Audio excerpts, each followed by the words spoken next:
What's the most common screenwriting mistake I see? It's this. It's not making certain emotional moments land.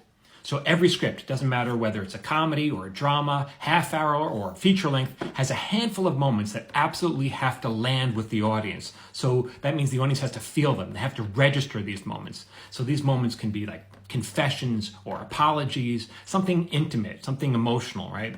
And I remember early on in my career, I was guilty of this too. I remember my partner and I turned in a script on Just Shoot Me, and Steve Levitan, the showrunner, he read it. He goes, "This moment's not landing." And I was like, "What are you talking about?" I point to the script. I go, "Here's the line." He goes, "Yeah, a line is not enough because it'll still get lost. The audience won't register. It'll get lost. You have to spend more screen time on that moment. So often that means stepping it out. So if you have a line of dialogue, you might stretch it out into more of an exchange. Or maybe you'll turn a line of dialogue into a longer speech.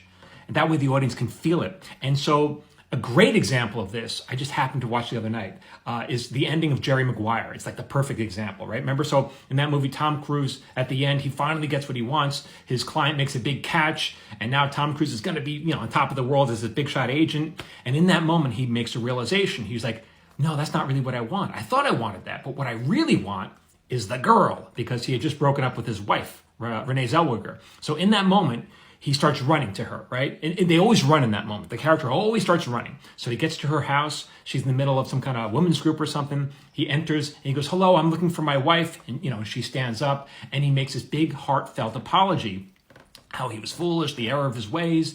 And then he concludes that long speech with, what was that final line? It's that line that now became, famous. He says, "You complete me," right?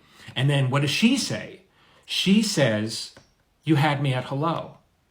That whole speech, in other words, it was for her, but it was really for the benefit of the audience. How do I know that? Because she didn't really need to hear it. She said, "You had me at hello." That speech was for us. It has to land for us, right?